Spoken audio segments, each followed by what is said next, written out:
She had waited on thousands of strangers in 11 years behind that counter, and she could usually tell within 30 seconds what kind of night it would be. She had no idea that the tired old man easing himself onto the last stool by the register was about to change her life, and she had no idea that a man sitting in a parked car across the street had been watching her for the last 4 minutes, waiting to see exactly what she would do next. Denise Calloway had worked the evening shift at the Route 9 diner since she was 31 years old, back when her husband was still alive and Micah was still small enough to nap in a booth while she finished her tables.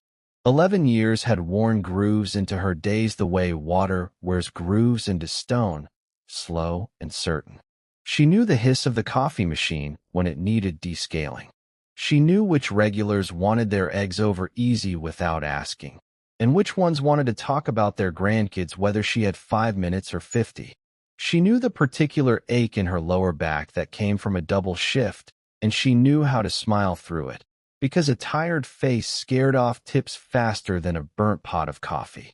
What she did not know, and had never once thought to ask, was what it looked like from the outside to be the kind of woman who treated every person who walked through that door exactly the same, whether they tipped 20% or nothing at all. She had a rule she had never spoken aloud to anyone, not even to Carla, who sat at the same booth every Tuesday and Thursday and knew most of her secrets. The rule was simple. She remembered too clearly what it had felt like to be looked at like she didn't matter back in the year after her husband died, when she and Micah had nothing and people at the grocery store counted her change twice like they thought she might be stealing. She had promised herself, quietly, that she would never make another person feel that way. Not once.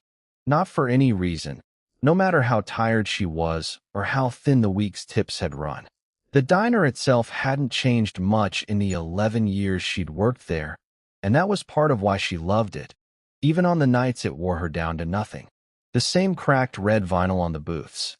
The same bell over the door that had needed oiling since before she started. The same faded photograph behind the register of the owner's father standing in front of the place the year it opened, back when the highway outside had been a 2-lane road instead of 4. Regulars liked to say the coffee hadn't changed either, and they didn't mean it as a compliment, but they kept coming back anyway, because a diner like Route 9 wasn't really selling coffee. It was selling the feeling of being somewhere that remembered you. That Tuesday had already been a hard one before the old man ever walked through the door. The rent notice had come that morning, taped to her apartment door in a plain white envelope, and she had read it standing in the hallway in her work shoes with her keys still in her hand. The number on it was $240 higher than what she paid now, effective the 1st of next month. She had folded it in half and put it in her coat pocket and gone to work, because that was what you did. You folded the bad news small enough to carry, and you kept moving, and you didn't let it show on your face when you walked through the door and the first table of the shift asked how your day was going. Micah's medication was another $200 a month that her insurance didn't fully cover, and lately the pharmacy had started calling to remind her the balance was overdue before she'd even had a chance to forget. He was 14 now, tall as she was, with a heart condition that had required 2 hospital stays before he turned 10 and a lifetime of careful monitoring after. He didn't talk about it much. Neither did she, except in the quiet math she did in her head every night before falling asleep. The math that never quite balanced no matter how many times she ran the numbers, no matter how many extra shifts she picked up, or how carefully she stretched a grocery budget that had stopped stretching years ago. Her manager, Roy Pruitt, had cut her hours again that week, the 3rd time in 2 months, always with some reason that sounded almost plausible. Slow season. Budget review. He liked to remind her, in the particular tone of a man who enjoyed having something to remind people of, that she was too soft with customers who couldn't afford to tip well, that she was dragging down the average, that sentiment didn't pay the electric bill. He'd say it standing too close to her station, arms crossed, watching her work like he was doing her a favor by pointing out her flaws. She nodded when he said things like that, and kept doing exactly what she'd always done, because some things weren't up for negotiation, not even with the man who signed her paychecks. Roy hadn't always been like that. In the early years, when the owner still came in most days, Roy had been just another employee trying to climb, and there had even been a stretch where he and Denise got along fine, covering shifts for each other, splitting a basket of fries during the slow hour before close. Something had shifted once he made manager. Some switch flipped in him that made him need to be seen as the one in charge, and the easiest way he'd found to do that was to find fault in the people who didn't need his approval to be good at their jobs. Denise had never needed his approval. That, more than anything, was what seemed to bother him.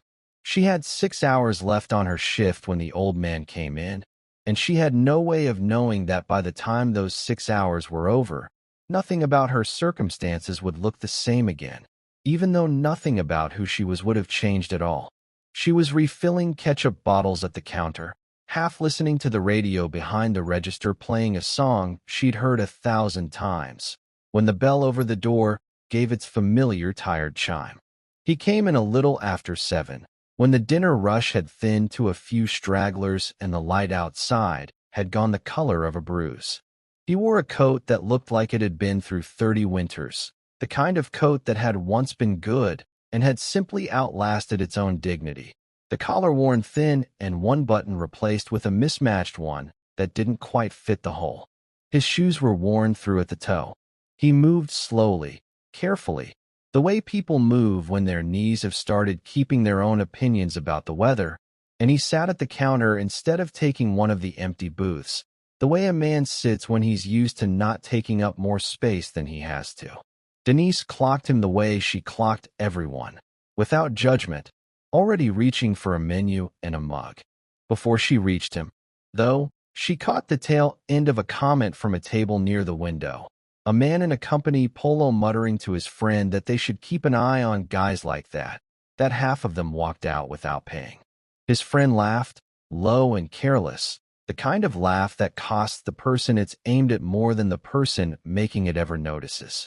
Roy, passing behind the counter with a tray of dirty plates, gave the old man a look that lingered a beat too long, the kind of look that measured a person by the state of their coat and found them wanting before they'd said a single word. Denise didn't say anything to either of them. She simply walked over, set the mug down, and asked the old man if coffee sounded good on a night like this, in the same voice she used for the mayor's wife and the truckers who came through at 2 in the morning and everyone in between. He looked up at her like the question had caught him off guard, like he'd been expecting something colder, and said that it did. Thank you. And could he see a menu? Though he already seemed to know he'd be looking at the cheapest thing on it before his eyes ever found the prices. His hands, when he reached for the mug, were steadier than his knees, and there was something in the way he held them, folded loosely in his lap between sips, that suggested a man used to sitting very still in rooms where other people did the talking. He glanced around the diner once, taking in the cracked vinyl and the faded photograph and the bell over the door, with an expression she couldn't quite place at the time, something between curiosity and a kind of quiet relief, like a man setting down a heavy bag he'd been carrying a long way. He ordered a bowl of soup and a slice of toast, and when he counted out his change on the counter, his hands moving slow and precise, stacking the coins into small towers before sliding them toward her, it came up 11 cents short. He stared at the coins for a moment, something crossing his face that she recognized instantly, because she had worn that same expression herself more than once in a grocery store line. The particular flush of a person doing math they'd already done twice at home and hoped would come out different this time. Before he could say a word, before he could reach for his coat pocket to check for more, she scooped the coins back toward him and told him not to worry about it. That 11 cents wasn't going to bankrupt the Route 9 diner tonight, and she said it lightly, like it was nothing, because to her it was nothing. It wasn't the first time that month she'd quietly covered a few cents or $1 or $2 for a stranger who came up short. It wouldn't be the last. She never mentioned it to Roy. She never mentioned it to anyone, not because it was a secret, but because it had never once occurred to her that it was worth mentioning. She brought him a refill he hadn't asked for, and when he made a small, dry joke about the coffee being strong enough to fix his knees, she laughed, a real laugh, the kind that came up out of her before she thought about it. And for just a moment something in his face loosened, like a man remembering a language he hadn't spoken in a long time. He asked her name, and she told him, and he said it back once, quietly, like he was setting it somewhere safe. Denise didn't think much of it. She had a dozen tables and a mental list of everything that needed doing before close. She refilled his coffee, cleared his bowl, told him to stay warm out there, and moved on to the next table, already half forgetting the interaction the way you forget most small kindnesses, because for her, it wasn't a story. It was just Tuesday. He stayed longer than most customers who ordered as little as he had, nursing his coffee through 2 more refills, watching the room the way a man watches something he hasn't seen in a long time and wants to remember correctly. Once, when a young mother 2 booths down struggled to keep her toddler from climbing out of the high chair while balancing a tray of food, Denise saw him lean forward slightly, like he meant to help, before catching himself and settling back onto the stool. She caught his eye afterward and gave him a small smile, and he returned it, and neither of them said anything about it, because some things didn't need saying. The storm broke just as her shift ended, rain coming down in the kind of sideways sheets that made the parking lot lights blur into halos and turned the highway outside into a smear of red taillights. She was pulling her coat tight and jogging for her car when she saw him standing under the diner's narrow awning. No umbrella, no ride in sight. Watching the rain with the patient resignation of a man who had learned not to expect anything to come easy. He didn't look like he was waiting for anyone. He looked like a man who'd resigned himself to walking wherever he was going, rain or no rain, because that was simply what the evening had handed him. She almost didn't stop. She had a 14-year-old waiting up for her, and a 15-minute drive on wet roads, and every reasonable instinct a woman driving alone at night should have. Her father's voice was in her head, the one that used to remind her to trust her gut around strangers. And for a moment, she sat in her idling car working through the calculation every woman learns to run without being taught to run it. But she thought about her own father too, gone now 9 years, and about how many times a stranger's small mercy had gotten him through a rough patch when she was young, back when he'd lost his job for a stretch and a neighbor had quietly left groceries on their porch without ever once being asked or thanked. She rolled down her window and asked if he needed a lift somewhere. He hesitated, the way a person hesitates when they're not used to being offered things, glancing at her car and then at her face like he was checking for something, though she couldn't have said what. Then he accepted, folding himself carefully into the passenger seat with a murmured thank you, his knees creaking audibly as he settled in. She texted Carla the second he was buckled in, a habit she'd built over years of being a woman alone in the world. Just in case, a quick message with the time and a description she'd send whether the passenger was a sweet old man or not, because caution didn't care how kind a stranger seemed. Then she pulled out of the lot into the rain, wipers struggling against the downpour. He didn't say much at first.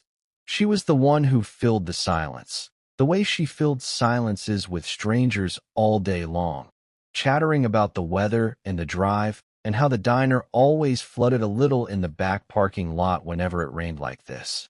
Somewhere in the first mile, he started asking questions instead of answering them, quiet, unhurried questions that felt less like small talk and more like genuine curiosity.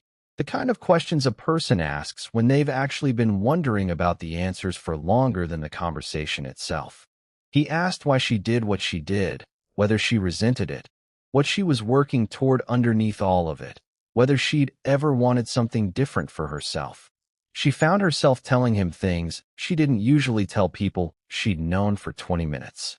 About her husband, who died in a work accident when Micah was 3, leaving her with a mortgage on a house she eventually had to sell, and a grief she'd learned to carry quietly because loud grief scared away too many people who might otherwise have helped. About Micah's heart and the appointments and the math that never balanced. about how the diner was the one steady thing she'd had since her whole life fell apart 11 years ago, and how she'd built her whole sense of herself around being the kind of person who showed up and did right by people, because that was the one thing nobody could take from her even when everything else got taken. She told him about the rent notice folded in her coat pocket, though she didn't know why she told a stranger something she hadn't even told Carla yet. He listened. That was the thing she'd remember later, once she understood who he was and how rare that must have been for him. He didn't interrupt to talk about himself. He didn't offer advice she hadn't asked for, didn't try to fix anything or minimize anything or turn her story into an opportunity to tell one of his own. He just listened, the way people used to listen before everyone got busy, nodding at the right moments, asking a small follow-up question here and there that proved he'd actually been paying attention rather than waiting for his turn to speak. When she finally glanced over and asked what he did, feeling a little embarrassed at how much she'd talked without learning anything about him in return, he said only that he used to run a business a long time ago, and left it at that, his eyes on the rain streaking down the windshield. She didn't push. It wasn't her business to push, and something in the careful way he'd said it told her the subject was closed for reasons that had nothing to do with rudeness. When they reached the corner he asked to be dropped at, a block from wherever he said he was staying, she noticed he'd told her almost nothing about himself, not his last name, not where he was from, not why an old man was walking around in a storm without so much as an umbrella. She noticed it, and then she let it go, the way you let go of small oddities and strangers you'll probably never see again. Before he climbed out, he thanked her again, quietly, for something he said most people wouldn't have thought was worth thanking someone for, and there was a weight in the way he said it that seemed disproportionate to a ride home and a free bowl of soup, though she couldn't have explained why at the time. She told him to get out of the rain and stay warm, and watched in her mirror as he walked away into the dark, hunched slightly against the weather, until the rain swallowed him up entirely. Then she drove home thinking about Micah's homework and nothing else. The days that followed were ordinary in the way that hard weeks are ordinary, one grinding into the next. Micah's pharmacy called twice about the balance, and she promised them a partial payment by Friday that she wasn't entirely sure she'd be able to make. The landlord's letter sat on her kitchen counter, unanswered, because she hadn't yet figured out what to say back, and every time she walked past it on her way to the coffee maker in the morning, she felt the same small tightening in her chest. Roy cut her Thursday shift after a customer complaint that turned out, when Carla dug into it, to have come from the same table of men who'd made the comment about the old man that first night, upset that Denise hadn't rushed their order fast enough while she was busy covering someone else's mistake in the kitchen. Roy didn't ask her side of it.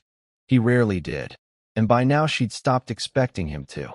She started noticing a black car parked near the diner more often than seemed like coincidence, though she couldn't have said why it bothered her the first few times she clocked it. It never stayed long. It never had more than one person inside, usually just sitting, sometimes with a phone to his ear, like a man waiting for a call to end before he could go about his actual business. Once, a well-dressed man came in alone, ordered a coffee he barely touched, watched the room with the careful attention of someone taking inventory rather than someone simply passing time, and left without incident, a generous tip folded under his saucer that made Roy's eyebrows go up when he counted the till that night. She mentioned the black car to Carla one Tuesday, turning her coffee cup slowly on its saucer, admitting it made her feel watched in a way she couldn't put her finger on. Carla told her she was probably just tired and imagining things, that stress did funny things to a person's sense of the world around them, and Denise decided that was probably true, because the alternative didn't make any sense. What reason would anyone have to watch a diner off Route 9, or the tired waitress who worked its evening shift? Roy noticed things too, in his own way, though he kept his observations closer to his chest than Denise kept hers. A regular mentioned overhearing the old man on a phone call the week before, out in the parking lot, Something about board approvals and quarterly numbers, language that didn't match a coat that old or a man who counted pennies on the counter. Roy filed it away without saying much at the time.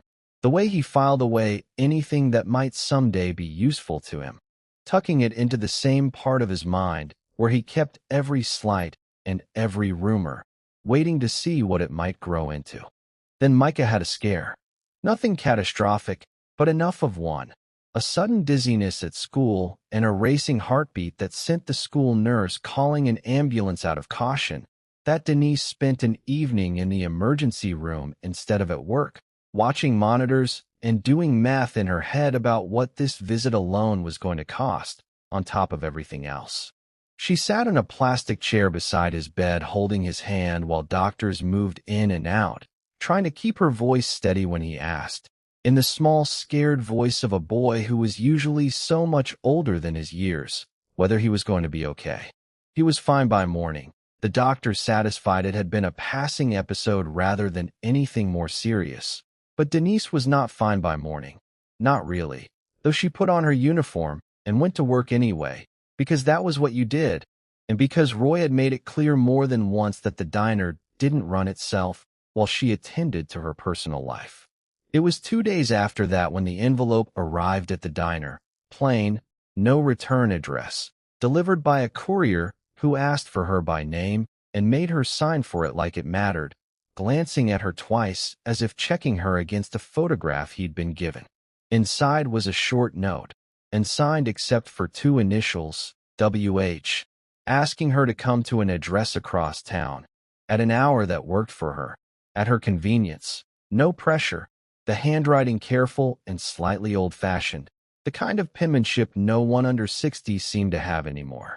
The address, when Carla looked it up on her phone during a lull between customers, belonged to the most expensive hotel within 100 miles, the kind of place neither of them had ever had a reason to walk past, let alone into. Denise assumed it was a mistake, or a prank, or, worse, some kind of scam aimed at people exactly like her, tired enough and desperate enough to believe something good might finally be showing up in an envelope after a run of weeks that had offered her nothing but bad news folded into small enough pieces to carry. She almost threw it away, actually held it over the trash can behind the counter for a moment before pulling her hand back. Carla was the one who convinced her to go, half out of curiosity and half on the practical chance that it involved money that was actually, rightfully, hers, some overpayment or refund from some account she'd forgotten she had. The lobby of the hotel was the kind of place Denise had never had a reason to walk into. All marble and hushed voices and staff who moved like they'd been trained not to notice anyone looking out of place, chandeliers overhead that probably cost more than her car. She felt every one of her 11 years behind that counter in the soles of her shoes as she crossed the floor, half certain someone was going to stop her and ask what business she had being there, her work shoes suddenly feeling very loud against marble that seemed built for quieter footsteps. A man in a dark suit met her before she reached the desk, greeted her by name in a way that told her immediately this was not a mistake, and led her toward a private elevator with a small nod to the attendant who held the doors. He introduced himself only as Thomas. He didn't explain anything further, didn't make small talk on the ride up, and something about his calm, practiced manner made her more nervous, not less, the kind of nervous that came from realizing she had absolutely no idea what she was walking into. The room he brought her to wasn't a hotel room at all, not really. It was a suite the size of her entire apartment, with a small cluster of people working quietly at laptops near the window, low murmured conversations that stopped the moment she stepped inside, and in the middle of it, rising slowly from a chair, was the old man from the diner. Except he wasn't the old man from the diner. Not exactly. The coat was gone, replaced by something simple but unmistakably well-made. There was something in the way the room arranged itself around him, the way every person in it seemed tuned to his presence, adjusting their posture, lowering their voices further, that told her before he said a single word that whoever he was, He mattered in a way she had no framework for. For a long moment, she just stood there, trying to reconcile the man in front of her with the man who'd counted 11 cents short on her counter 6 nights before. The same tired eyes, the same careful hands, but everything around him utterly transformed. He asked her to sit, gesturing to a chair across from his own, and apologized for the strangeness of the request, for the courier and the envelope and the elevator ride that must have felt like walking into a trap. Then, without ceremony, he told her his name. Walter Hendricks. The name meant nothing to her at first, the way a word can sound almost familiar without landing anywhere specific, until Thomas quietly mentioned the name of the company Walter had founded almost 50 years earlier, a name she'd seen on products in her own kitchen 1,000 times without ever once connecting it to a person. Denise sat very still, doing a kind of math in her head that had nothing to do with rent or medication, trying to understand that the man she'd given a free bowl of soup to was, by every measure that mattered to the outside world, the wealthiest man alive. Walter explained it to her plainly, without grandeur, the way a man explains something he's turned over in his mind for a long time and finally found simple words for. 18 months earlier, a health scare had put him in a hospital bed for 11 days, and somewhere in that stretch of ceiling tiles and monitor beeps, alone except for staff who checked his vitals on a schedule and executives who called to ask when he'd be back rather than how he was feeling, he'd started wondering how many of the people around him, the board members, the executives, the people who called him a friend at galas and charity dinners, actually valued him as a person, and how many valued him only for what he could give them. He hadn't been able to answer the question from inside his own life. Everyone already knew who he was. Everyone had already decided how to treat him accordingly, and there was no way to peel that away once it had settled over a person like a second skin. So he'd started doing something quiet and unannounced. He'd go, alone or with only Thomas trailing at a careful distance, to ordinary places, dressed as an ordinary man, and see how people treated him when there was nothing to be gained from treating him well.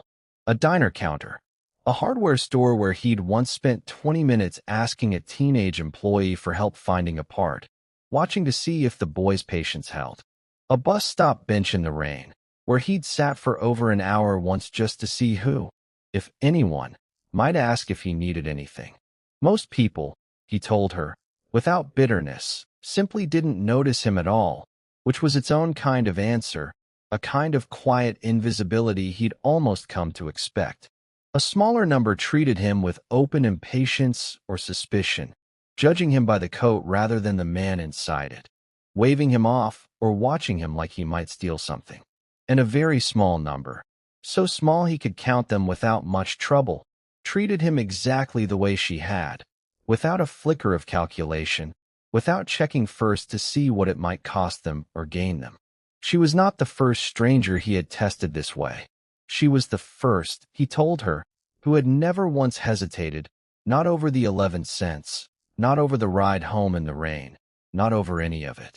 Denise didn't know what to say to that. So for a moment she said nothing at all, looking down at her hands folded in her lap. Then she asked, quietly, whether he understood how that made her feel, being studied without her knowledge, being turned into some kind of experiment while she was just trying to get through a Tuesday shift, worrying about her son and her rent and nothing else. It wasn't gratitude in her voice.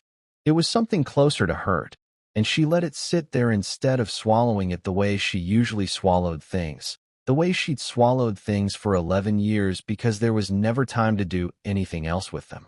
Walter nodded slowly and told her she was right to feel that way, that he'd thought long and hard about whether what he was doing was fair to the people he tested, and he still wasn't entirely sure it was. He hadn't come here today to flatter her or to make himself feel better about what he'd done. He'd come because he wanted to do something real for her and for her son, if she'd let him, not as payment for a bowl of soup, but because he believed people like her were rarer than they should be, and rare things were worth protecting, even imperfectly, even if the way he'd found her left something to be desired. She sat with that for a long moment, watching the city lights through the window behind him, and found herself, despite everything, believing him.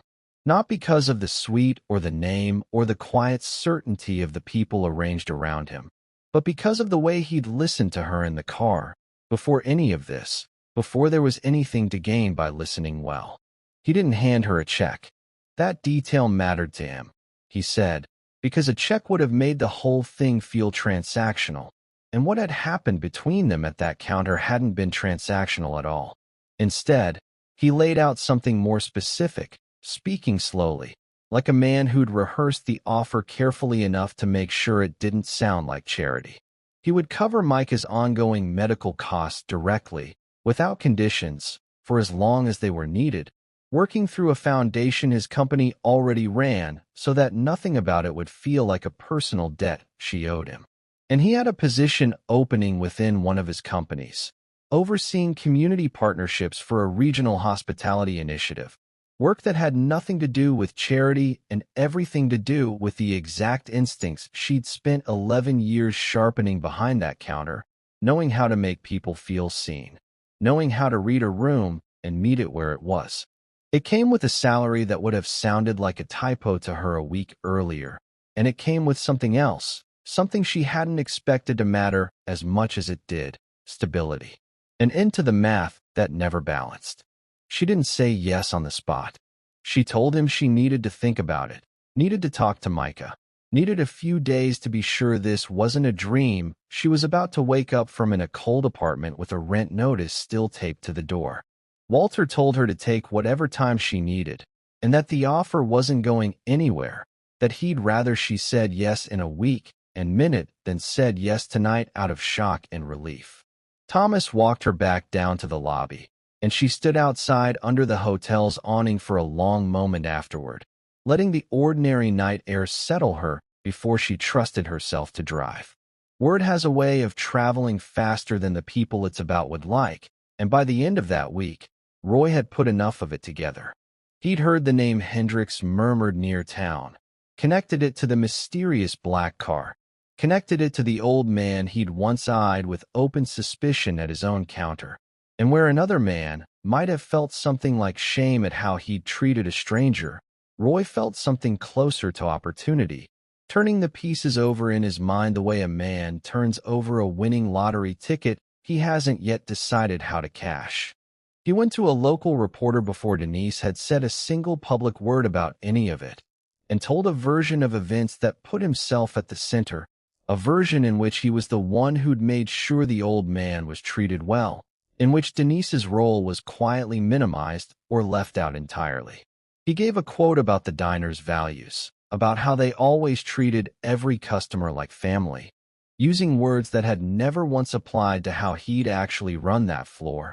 And the reporter, working fast on a story that smelled like good local news, didn't have time to check the details as carefully as she might have otherwise. Roy mentioned Denise's financial situation to the reporter too, framing it as a reason the diner had been especially generous to her, twisting her private struggles into a prop for his own image, never once considering how it would feel for Denise to see her hardest year laid out in a newspaper for strangers to read over their morning coffee. The story broke messier than it should have. A headline about a waitress and a billionaire, garbled secondhand quotes, Roy's face in a photo that should have had Denise's in it instead, his arms crossed in front of the diner like a man posing for a magazine cover. Neighbors and old classmates started texting her, some kind, some strange, a few asking outright if she could put in a word for them somewhere. She hadn't asked for any of this attention, and now it was sitting on her doorstep uninvited, dragging her private life into public view at the exact moment she was still trying to decide what she even wanted to do with Walter's offer, still trying to have a normal conversation with her son about what any of it might mean for their lives. Micah, for his part, took the whole thing with the strange calm of a teenager who'd already learned that the world could turn sideways without warning and somehow still be survived. He asked her only one real question, sitting across from her at their small kitchen table with the rent notice finally cleared away. He asked if this meant she'd get to stop being so tired all the time. She hadn't had an answer ready for that one, and it had taken her a moment to trust her voice enough to tell him she hoped so. Walter heard about it within a day, the way people in his position hear about most things quickly, Thomas bringing him the article before he'd finished his morning coffee. He didn't respond with outrage, and he didn't respond with lawyers. He responded the way he seemed to do most things, with quiet, precise consequence. A short statement went out correcting the record, naming Denise specifically and Roy not at all, which turned out to be its own kind of verdict in a town where everyone would notice the omission and understand exactly what it meant. Word came back through Thomas, gently, that none of the goodwill or investment conversations quietly beginning around Route 9 would involve the diner itself, not while Roy was the one running it.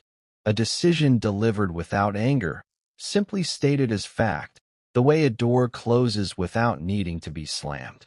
Roy would spend the following months smaller than he'd tried to make himself, watching from the edges of a story he'd attempted to steal and been quietly written out of instead. No dramatic downfall, no headline of his own, just the slow, ordinary consequence of being left behind while the world moved on without him. Customers at the diner beginning to ask, in low voices, whatever happened to that nice waitress who used to work the evening shift? Questions he had no good answer for. Denise, uncomfortable with all of it, finally agreed to a short interview of her own, not because she wanted the attention, but because she wanted the record straight for Micah's sake more than her own. Tired of strangers online forming opinions about a version of her life that wasn't quite true. She told the truth plainly, the way she told most things, sitting across from a reporter in her own kitchen instead of some studio, wanting the setting to match the honesty of what she had to say. She said she hadn't done anything special. She'd treated an old man at her counter the way she tried to treat everyone, because that was what people deserved. Tip or no tip, code or no code. And she'd had no idea who he was and wouldn't have done anything differently if she had. It was the plainness of it, more than anything, that made the story travel the way it did, because people could tell the difference between someone performing kindness for a camera and someone who'd simply been caught, once, being exactly who she already was. And something about that plainness seemed to land harder with strangers than any polished statement could have. Months later, the shape of her life had changed in ways that were real but not showy. Micah's care was secure, the calls from the pharmacy stopped, and for the first time in years she fell asleep without doing math in her head, without that particular tightness in her chest that used to greet her the moment she closed her eyes. She'd taken the position Walter offered, and she was good at it in the way people are good at work that finally matches who they already were, spending her days building the kind of small, real partnerships between Walter's company and communities like the one she'd grown up in. Sitting in meetings where people listened to her the way Walter had listened to her that first rainy night, taking her instincts seriously instead of dismissing them. She still stopped by the Route 9 diner sometimes, not as an employee anymore, but as a customer, sliding into her old booth instead of the counter, and she always left a generous tip, quietly, without making a show of it, the way she'd always wished someone had done for her during the years she'd counted every dollar twice before spending it. The new evening waitress, a young woman with her own version of tired eyes, had started to recognize her, and Denise made a point of asking about her life the way she used to want customers to ask about hers. Walter, for his part, hadn't stopped his quiet habit of visiting ordinary places dressed as an ordinary man. But something in it had shifted. He no longer went looking with suspicion, testing the world to confirm his worst fears about it. He went now with something closer to hope, because a tired waitress on a rainy Tuesday had proven to him, in the smallest possible way, that the thing he'd been afraid he'd never find again still existed, quietly, in people who weren't looking to be found, who weren't performing goodness for anyone's benefit, but simply living it out in small, unremarkable moments that most of the world would never think to notice. He kept a small, worn coat folded in his closet at home, the same one he'd worn that Tuesday, not out of sentiment exactly, but as a kind of reminder, a way of not forgetting what it had felt like to sit at that counter and be treated, for the first time in longer than he could say, like an ordinary man deserving of ordinary decency. Sometimes, on evenings when the pressures of running a company that spanned oceans felt heaviest, he thought about putting it on again and finding a different counter somewhere, a different city, just to see. If there was a lesson sitting underneath all of it, it wasn't a complicated one. It was only this. The kindness that costs you something and expects nothing back is the only kind that ever really means anything. And you never know, when you're deciding how to treat the tired old man at the end of the counter, exactly who's watching or what it might come to mean, or whether anyone is watching at all, which was, in the end, precisely the point. Somewhere out there tonight, someone else is being tested the same way, without knowing it, by someone who has nothing to give them and everything to learn from how they're treated anyway. A stranger at a bus stop, a customer counting change at a register, an old man in a worn coat asking for nothing more than a little warmth on a cold night. The only real question worth asking is what you'd do if it were you standing behind that counter, whether you'd have hesitated over 11 cents or offered a ride through the rain without a second thought.